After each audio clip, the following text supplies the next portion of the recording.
Ladies and gentlemen, I hope you're ready to rock. We have Joe McCall coming on momentarily here. We're going to be talking about land deals today specifically. So hang tight for that. We're going to start with land deals as soon as Joe McCall gets here. Literally, I was at an event last week and I happened to bump into Joe and his partner, and they were talking about this deal that they got for $3,400.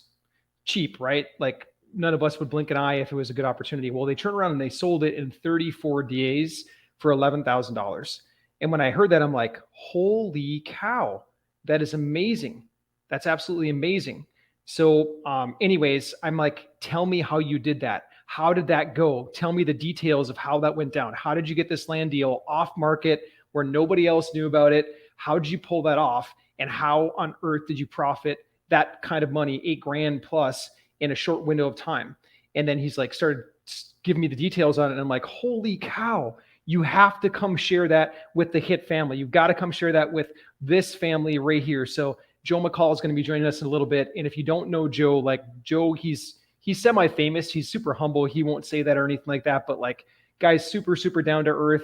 He takes care of a lot of real estate investors. He's been doing this for a long time. He's incredible. So he'll be joining us here in just a couple of minutes. Before we jump into that, I want to just give a quick status of the market, okay?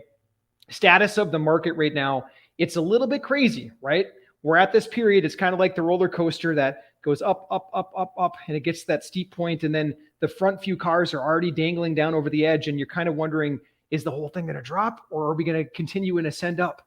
And I've been spending a ton of time. I've been researching this a ton. I'm still buying properties right now. In fact, one of the ones that I'm looking at right now, it's this one. This is a multifamily. I'm actually going to pass on this one at these numbers, and I'll show you why in just a second here. But right now, what's happening in the marketplace is that interest rates have gone sky high, okay? They're not sky high, but they're high, right? So it's making deals. This one's actually 16. Yeah, I think it's 16. Hold on. This is 16 units.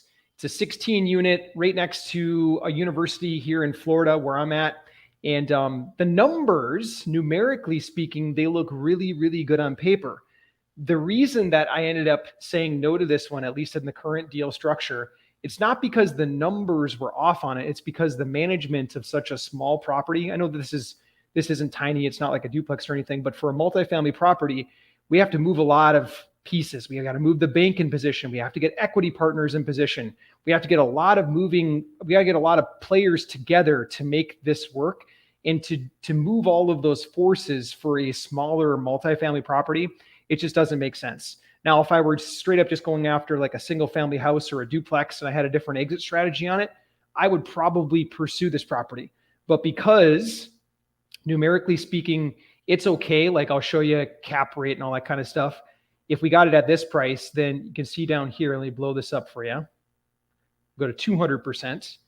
If we got it at my price that I want to buy it at, then the cap rate's at 7% and cash returns at 5%, which is fantastic. That's where I would love all of my multifamily properties to arrive at.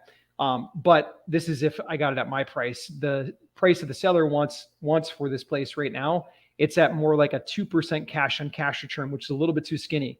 And a lot of people, especially in the Florida market right now, they're buying at that 2% cash return level. And I just don't think it's appropriate for this small property, not when there's other opportunities out there that have more upside on it. So I actually chose to pass on this deal, even though it's off market, even though it checks most of the boxes and things like that.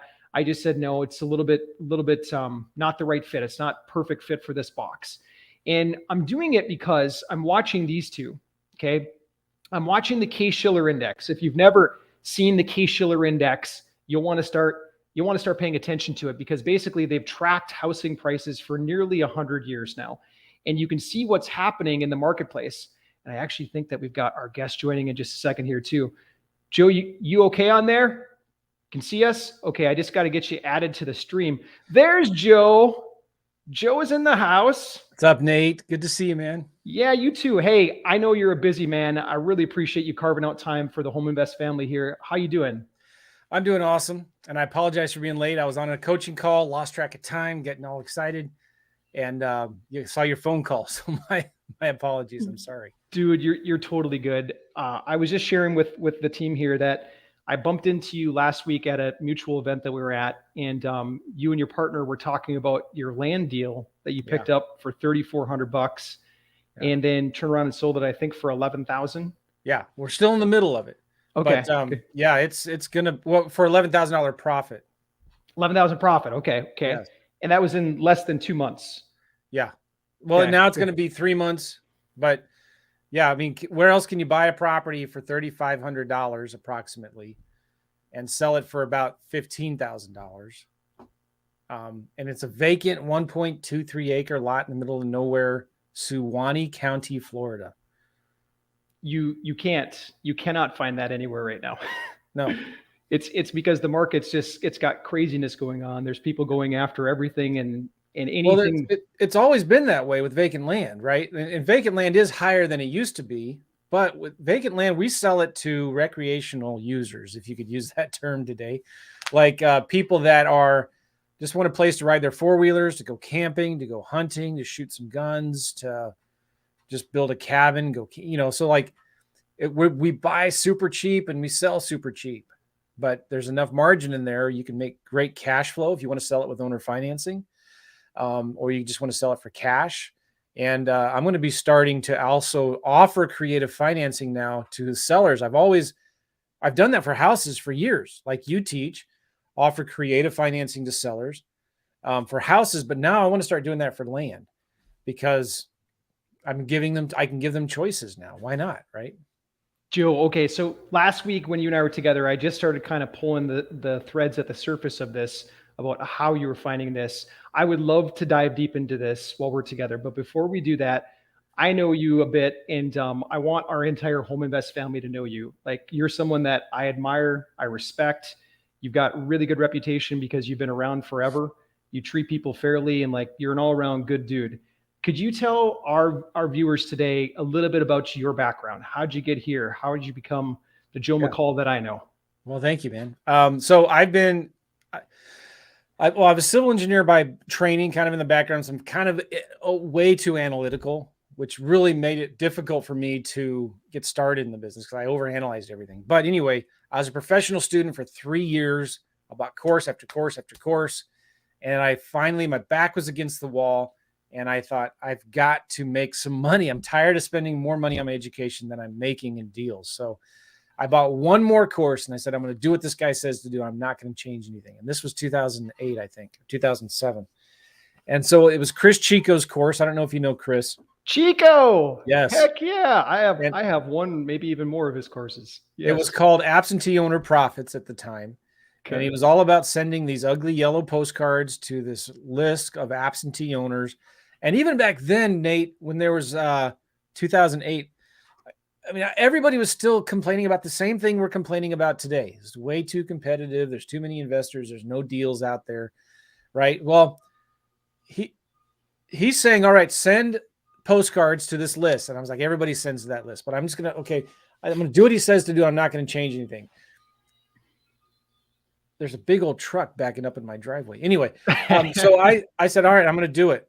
I'm going to stop questioning it. I'm going to stop changing it. I'm just going to do what he says to do. That's it.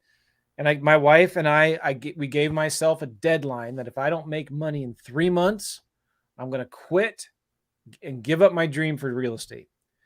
I mean, I literally was tens of thousands of dollars in debt for education and stuff like that. So somebody actually responded to one of my postcards, and she had a house in an area that I wasn't even interested in because I was way out in the sticks. And I just ignored her call, and she called me like 3 times. And I finally called her back and I said, I don't want this house. And she said, please just make an offer. She was begging me, Nate, to make her an offer. And she was elderly. And then I said, and I looked, I couldn't find comps. It was a 3-family in a small little town of a few thousand people. And there are no multifamilies there. I don't have any buyers out there. So it was listed the year before for 140 grand, and it expired 140 grand. And so I said, I don't know, I'll give you 60 for it. And she said, okay. Wait. This is less than 50%. Yeah. She said, just please make it. And I didn't, I said, I might have said 50. She might have asked for more, but we ended up, I bought it for 62,000 or something, 62 grand. And now I'm like, oh my gosh. She said, yes. Now what am I supposed to do? And I've been studying this stuff for 3 years. I should know, but like I pulled out all of the courses and got the contracts. And I was so nervous I'd be accused of taking advantage of an elderly lady. I wanted to meet her and her son together at, well, they lived far. So I met him at a YMCA because I knew there'd be a lot of people there. And I spent hours over this contract, like making sure I had all the right contingencies in there to back out if it was a bad deal. I had so many contingencies, they probably canceled each other out. And then I finally met with her. And like Chris gives you just a 1-page contract, but I didn't, for whatever reason, I wanted to use the 10-page contract that I had found from somewhere else. The lady signed it without even looking at any of it. And then her son was there. And I said, man, is everything all right? And he said, yeah, dude, whatever. And so I thought, all right. So I had it under contract for 62. I put a sign in the yard the next day, sold it for like $75,000 or $76,000. And I made a $13,000 profit. And I finally realized, like, oh my gosh, this stuff works. I can't believe it. It actually works. Like here I am studying this stuff for 3 years and I did it. I actually made money wholesaling. And it was a virtual deal that I never even saw. In fact, I did a video a few months ago and I went to that house for the first time. It was like 14 years later. I went to the house for the first time and saw it and did a little video, an educational video in front of it. But so that was like the beginning of my finally starting to do deals journey. And then fast forward a year or so, I quit my job in the spring of 2009. And at that time, I was doing a lot of lease option assignments. I was flipping lease options, right? And so I was making more money doing that because at the time in 2009, the market was nosediving, and it was super easy to get lease options under contract with the sellers. And I didn't want to stay in the middle because the market was going south. That's basically right in this area right here. Yeah. We saw prices coming down and dropping in here. Okay. This is why it's so important to be a transaction engineer, to understand how to make different offers to sellers in different situations. So I was doing some cash deals. Then I found out these lease option deals at the time were way easier. So I started then, but I didn't want to stay in the middle. So I would just sell my contract with the seller, with the seller's permission, to a tenant buyer, and I'd be done and out of the deal. And I'd make $3,000 to $5,000 on each one. And I started doing like 3, 4, 5 of those a month very, very easily with just me and one other person, a virtual assistant. So yeah, and then, fast forward a couple years and I started getting invites at local real estate clubs to teach their people how to do what I was doing. So I started teaching at RIAs and I fell in love with teaching and helping people. So I started a little coaching program. I started helping people do deals. And I started my podcast in 2011. And yeah, it's been a fun, wild ride ever since. Yeah. And that little coaching program now, I think a lot of people know you that are on the broadcast now. And for those that don't, like Joe's got one of the premier programs that are out there. And it's not just like jump in and take a course like most of them. It's like Joe himself showing real estate deals. So we're so honored to have you, Joe. Yeah, thanks, man. We would love to just kind of peel back the curtains, and really this is open time for you to share whatever you can share, because I know that I'm going to get nuggets from it and our entire audience is going to get nuggets from this. I'd love to kind of peel back the curtains on that land deal more too, if you're okay with that. Yeah. So I have 4 kids and we homeschool all of them. So we all from home. When the pandemic hit and everything was shut down, it was no different for us, right? Like we were all at home anyway. How old are your kids, Joe? 18 and 16-year-old boys. 16 is almost 17-year-old. They're about 18 months apart, and they're both seniors in high school. So they both graduate in next month. And then a 13 and a 11-year-old girl. And did you homeschool all the way through? Yeah. Good for you, man. Now our 13-year-old, soon to be 14, probably is going to go to a Christian local private school for high school. Okay. We're trying to figure that out. So, because we've homeschooled, it wasn't like we were anti-public school necessarily. because we live in a good school district. It's just that we were so pro homeschool. Like, you can go travel anytime you want. Like, we would always take our vacations after school started because, the beaches were less crowded. You could get better places for cheaper.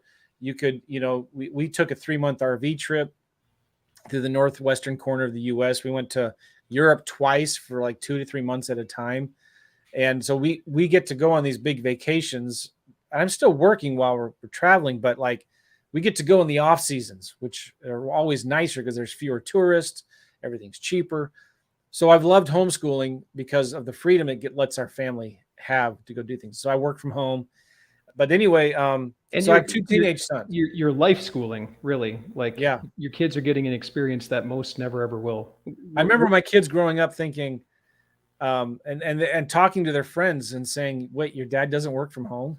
Like, he has to leave to go to work? What do you mean by that?"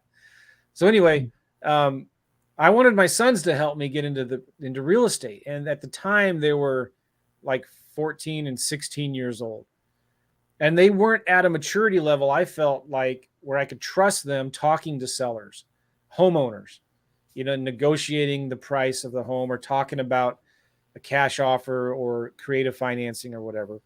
And so I started thinking about land, and I started interviewing people who were doing land investing on my podcast. And the thing that attracted me so much to it was, being kind of an engineer background training, I liked the fact that I could have my teenage sons or my VAs send out a bunch of direct mail. The response rates are 3 to 5 times higher than it is for houses. The leads come in 3 to 5 times higher than houses on land. Yeah. Holy. Okay. So like, with the postcard or a letter to houses, you're lucky if you get half to 1% response rate, right? Yeah. And that's if you hit them 5-6 times. Right. That's my experience. So we're averaging 2.5%, 3.5%. Let's just say 3% on land right now.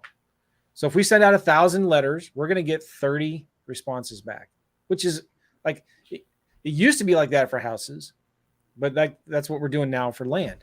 And so what happens now is we have on the letter, we never talk to the sellers. We don't talk to the sellers until after they get our offer. And so because it's vacant land, it's not as competitive as houses. It's not like you're in such a huge rush to send out these offers and talk to the sellers. Like, when a house, like, if you got a good deal, you got to drop everything you're doing, go meet that seller before somebody else steals the deal, right?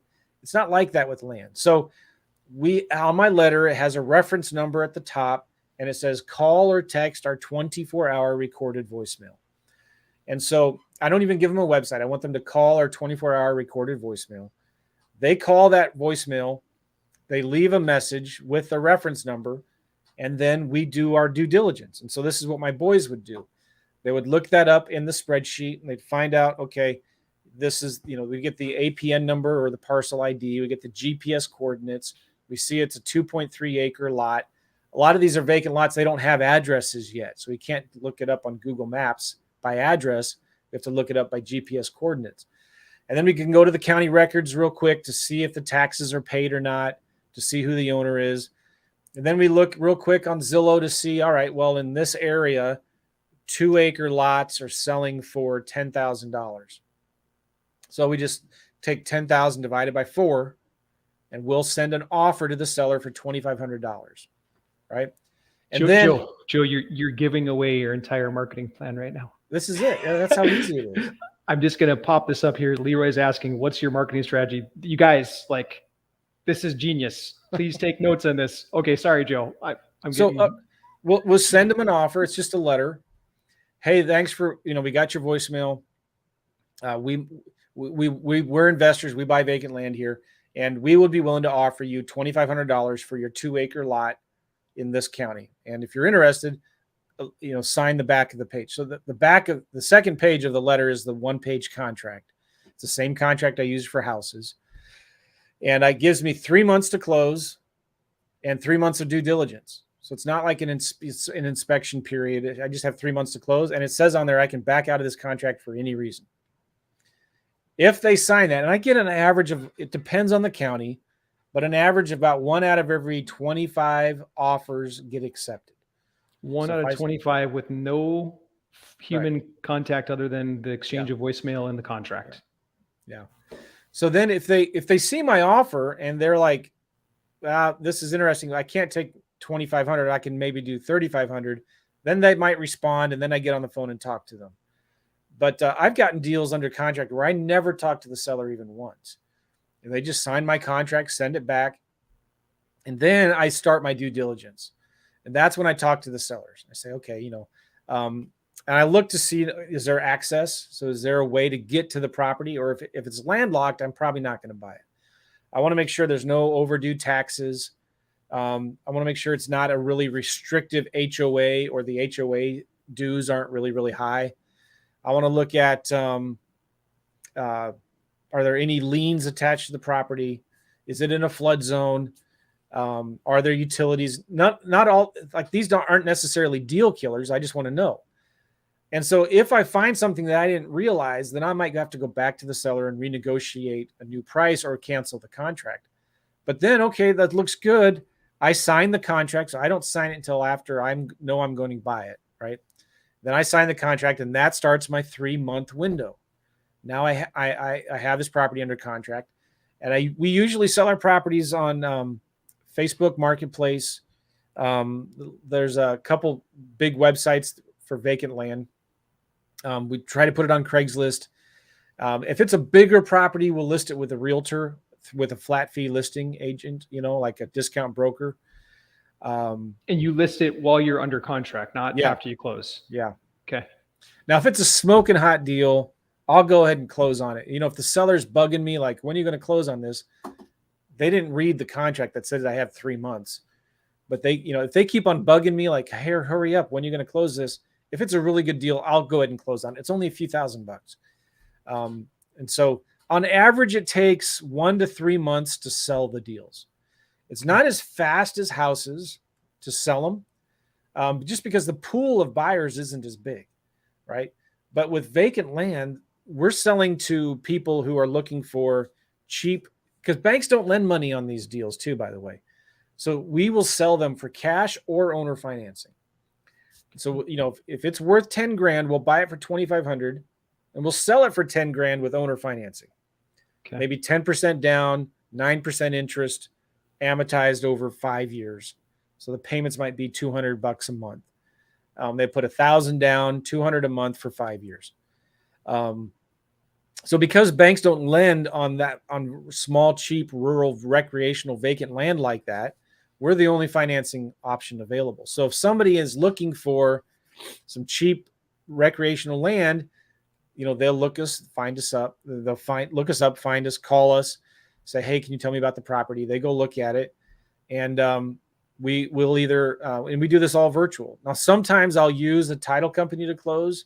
Most of the time I will, just because I'm too lazy. A lot of investors, though, would self-close these deals. So you don't have to use a title company. Just have the deed signed over. Yeah. Got it. And so a lot of guys that are doing a lot more deals than I am, they'll find mobile notaries. They will mail a cashier's check and the deed to a mobile notary, who will go meet the seller. And after the deed gets signed and notarized, they'll just hand the cashier's check to the seller and then leave. That's it. Then you own the property.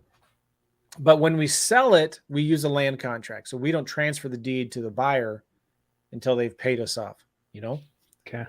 And so anyway, it is a different business.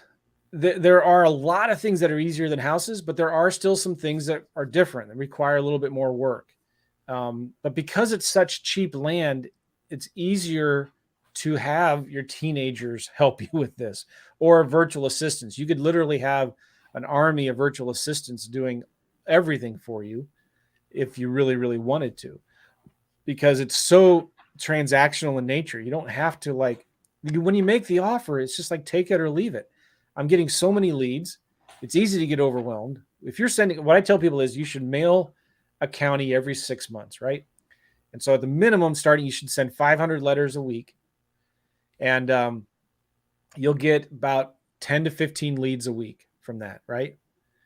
And so if you're doing 10 to 15 leads a week, that's about 30 60, that's about 50 to 60 leads a month, right? You should be pulling 2 to 3 deals out of that every single month, sending 500 letters a week. Again, that depends on the county and all that, but like, you just, it's all a numbers game. It's a numbers game. Some investors, they just send blind offers. The first letter that goes out is just a blind offer. They'll take this whole county and figure, okay, I'm going to make $1,000 off an acre offer to these 5,000 landowners. It's a numbers game. So they'll send $1,000 an acre offer to everybody on this 5,000 person list. And there will always be 1 or 2 or 3 people that will just accept the offer and send it back. I prefer to send a neutral letter so that they call or text my 24-hour recorded voicemail, because I get a lot more leads that way. And then you can follow up with them every 30 to 60 days. You know, if they call, they may say no to my offer now, but after giving them some time to cook, maybe give them some different options. I'll pay you cash, or I'll buy it with owner finance. I'll offer you a little bit more with owner financing, right? So I want as many people to call me on my letters as possible. That's why I like putting on there, call our 24-hour recorded voicemail, you know? Okay. And you're big on social media, and there's a lot of guys, I don't do this yet. I want to learn, but you can sell your vacant land with Facebook ads. And I've heard of people doing it and love it and swear by it. I've just never done it before. Joe, what do you think about doing the same, but to get sellers using social media? Like, I'm just not sure who the sellers are right now. That's the tricky part, right? Because these are owners of vacant land. And so a lot of our owners of vacant land live outside the state. You know, it was their husband 30 years ago bought some vacant lot out in the middle of nowhere, North Carolina, and they live in New York. They thought they were going to build a cabin out there someday, and they never did. They're just tired of paying the taxes on it. They're never going to go out there. They just want to get rid of it. And so I have heard of people doing Facebook ads for vacant land homeowner or landowners. But it's always in conjunction or in addition to direct mail. Like you do it along with your direct mail. Does that make sense? Okay. So I'm wondering, could I get a list like that, skip trace it to get email or phone numbers, and then do targeted Facebook ads to get those people? You certainly can. Yeah. So the tool I like to use to get the list, it's called Priced, PRYCD. Okay. And PRYCD. And it's a data provider that pulls data from DataTree. So they're a DataTree reseller. But the thing that they do is they go out and scrape listings on Realtor.com, Zillow, Lands of America, and they'll give you comps based on actives and solds from those websites. So anyway, they'll give you a list, and everything from DataTree, which is, you know, one of the largest data providers. So you'll have the owner's name, the mailing address, the property address, and all of that. And so you could skip trace that, and then put it into a targeted, what do you call it? A list in Facebook, and just target that audience. Yeah. Okay. Certainly. And I've never done that. I'd love to learn how. Man, I'm happy if you want me to take one of your lists and go back out and retarget those people, I could do it. Really? Yeah. Just do it on a list that you've already kind of sort of expired, and then let me see what else I can dig up off the list through Facebook ads. What do you call that audience? When you create this actual custom audience. Yeah, custom audience. That's what it is. Yeah. Yep. As long as we can get an email or a cell phone, because that's what Facebook has. Facebook doesn't have so much good address matches, but email and cell phone. If we get those really good through a skip trace, then Facebook will typically match. Whenever I upload lists, they get like a 50% match rate. So what if, though, when you skip trace, you get 10 phone numbers? It's too small. No, like one person has 10 phone numbers. Oh, I see. I thought you meant 10 total people. Facebook wouldn't let us target only 10. No, so if you upload a list of 100, let's say 1,000, and you get back 10,000 phone numbers,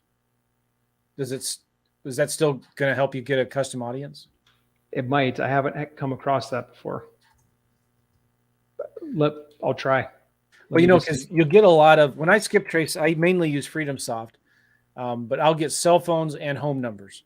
Okay. So do you remove the home numbers? Yeah, you remove the landlines? Yeah, because most of the time Facebook just has cell phones. Okay. So yeah, you can certainly, I'll do that. I'd have to build a landing page, but you don't know how to do that, do you? I know how to get it done. But like I have on Carrot, so I'm sure I can get a simple landing page from Investor Carrot websites. What do you build your own, or what do you do? Yeah, the CRM that I use, it's REI software, and they have landing page templates that you can pop up in a minute or two. Nice. Do you do lead forms when you're doing Facebook ads though?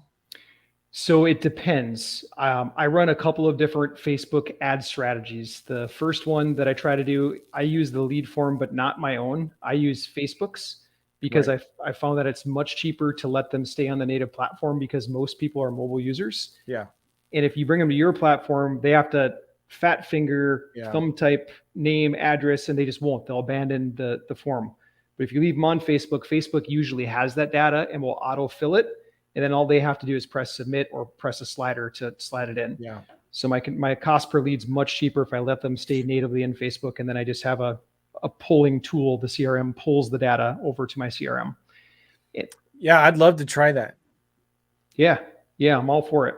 Then the second way, and I'm not sure what kind of volume we're talking about, but another way that I found is really effective is that we bring leads to a really friendly social proof type Facebook group.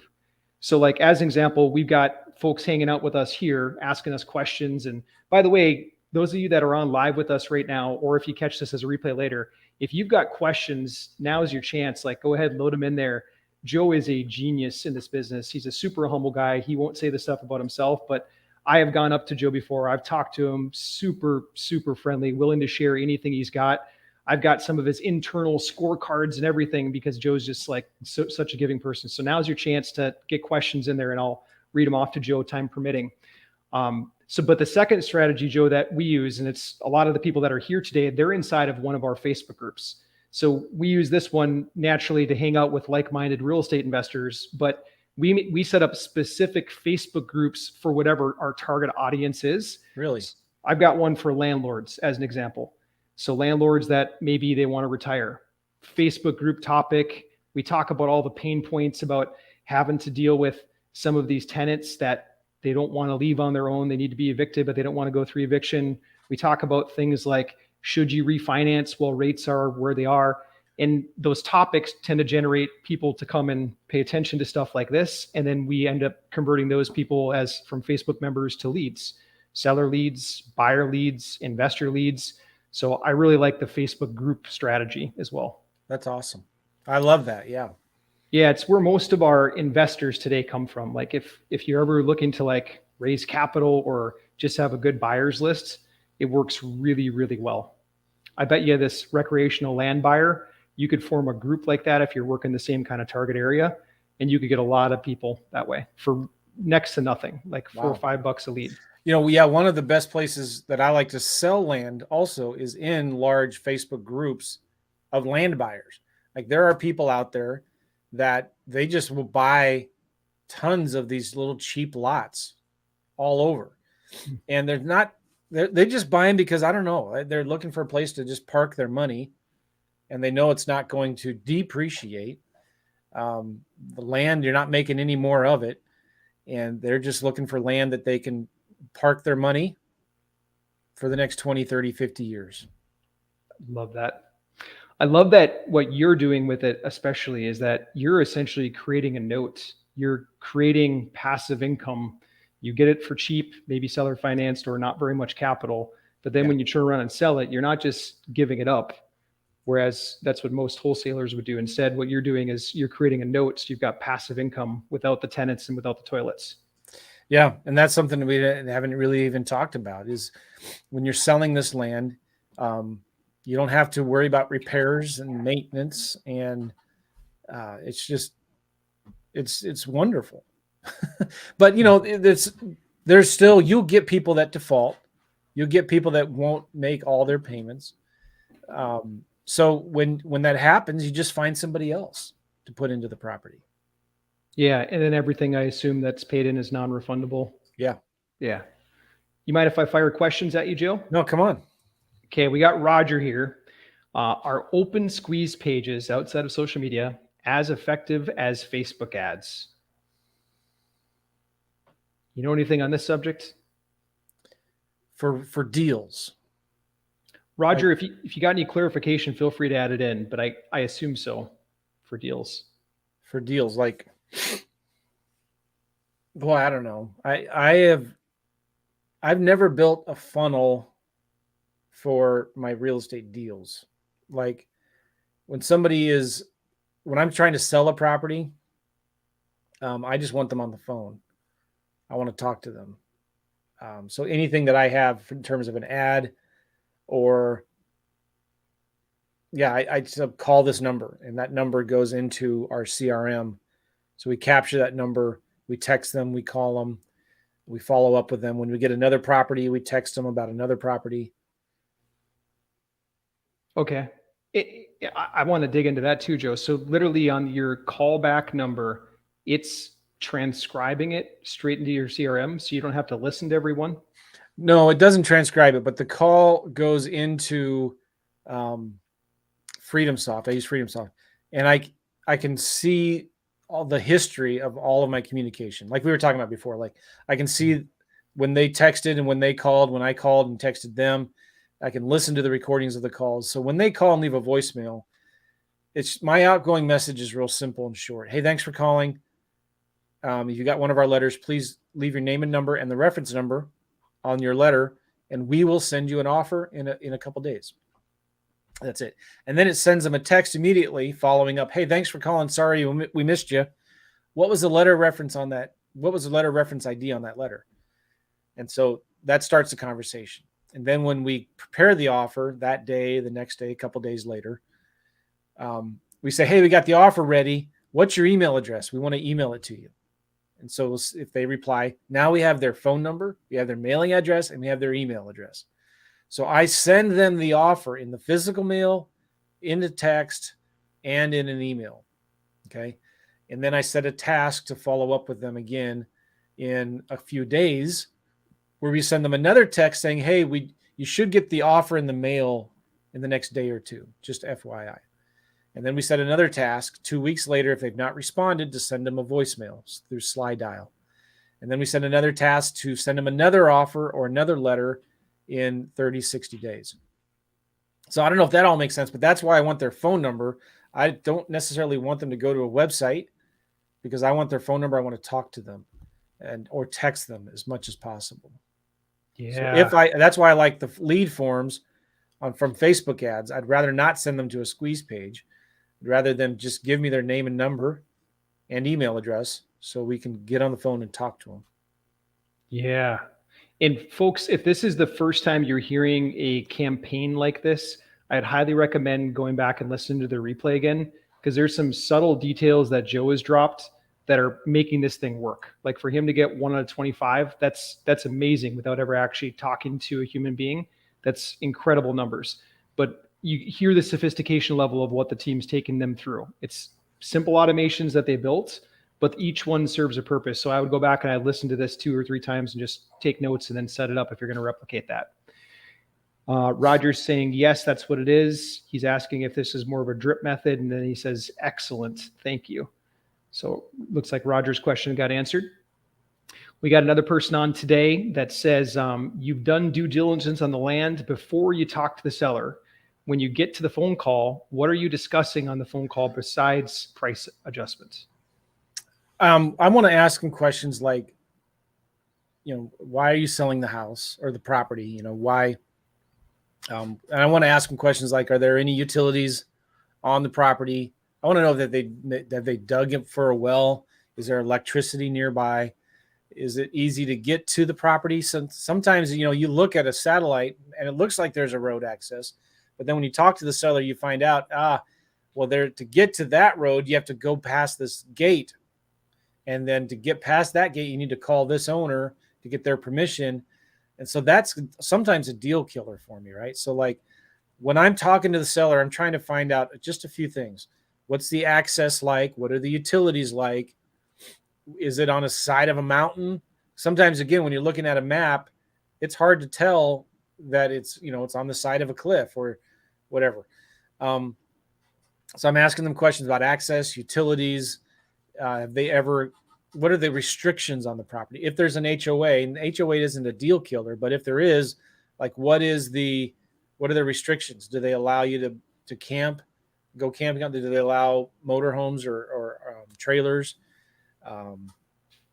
Things like that. If there's an HOA, does the HOA do road maintenance? So usually 9 times out of 10, I don't need to make an adjustment on my offer, right? It's already so ridiculous low. Sometimes I'll find out that they do owe back taxes, but these lots, taxes are maybe $100, $200 a year. So it's like, okay, I have to pay an extra $300 or $400 to get the taxes current. It's not a big deal. I'm not going to try to negotiate a cheaper price from the seller. Just recently, we had to cancel a contract with the seller because we found out this was an old guy who owned it, bought it long, 30, 40 years ago. But he told us that it's really hard to get to the property. It's like, oh, thanks for letting us. It looked like from the satellite there was a road there, but that road is blocked by a gate.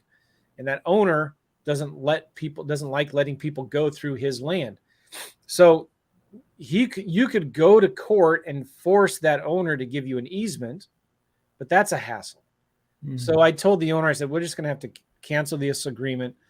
But I did give him an option. I said, listen, we could give you an option agreement. So I wanted to give him a 6-month option agreement that said, we have 6 months to exercise the option. Let's say we find a buyer who doesn't care that there's not an easement and can get it themselves really easily, then let's go ahead and sell it to them. But anyway, he just said, yeah, I need to, he said, let's just cancel it because he needs to go to court or file with the county, whatever needs to be done to get an easement. And then once that happens, we said, well, let's talk again later. So I backed out of it. It was a really good deal. It was worth like 70 grand. I was buying it for 20. And, but maybe I could have bought it myself, gone through the hassle of trying to get the easement, but I just didn't want to go through that hassle. It's kind of like going through the hassle of a rehab in a contractor shortage environment. Yeah. Joe, what state was that one in? That was in Northern California. Oh, okay. Siskiyou County, out in the middle of nowhere. And that's good. I like properties out in the middle of nowhere because that's where my buyers want. There's a saying in land, there is a pig for every barn. And it doesn't matter how rural your lot is. If there are people buying and selling land in that county, then why not buy yours? Does that make sense? Yeah. There's a pig for every barn. Okay. Joe, just before we go too long, I would love if just before we've had you for the better part of an hour and I want to respect your time. If people want to get in touch with you after we're all done here, how is it best to find you? How is it best to connect with you? Probably joemccall.com. You can, I got some free goodies there that you can get your hands on. I have a lease option contract you can get for free there. So joemccall.com. You can also, I have a podcast. If you just go to iTunes or whatever your podcasting player is and do a search for Joe McCall or Real Estate Investing Mastery, you can find my podcast there or on YouTube. Cool. And we'll put a link. I think that's joemccall.tv. That's right. Yeah, that's a link to my YouTube channel. Okay. We'll get a link for all 3 of those down in the description below in case you're mobile right now. So just look in the description a little bit later. And that's awesome. Yeah. Joe's got a book too. He's basically taken lease options. He's made them simple. He's like, that's his notoriety in this whole field. And he's got a book on it, and the book is free on his webpage. I highly recommend grabbing a copy of that book. Joe's the master in this space. Cool. Joe, is Nate. Yeah. Is there anything else you want to hit today, sir? No, here, let me just say this. I say this all the time. Your speed to income is directly proportional to the number of offers that you make. And so if you want to make some money in this deal, in this business, go make some offers, right? It's as simple as that. Your speed to income is directly proportional to the number of offers that you make. So if you had a chart, and then the bottom one was time and the upper one was offers, and you'd see that over time, as you made more offers, you'd be making more money. And the line was money. All right.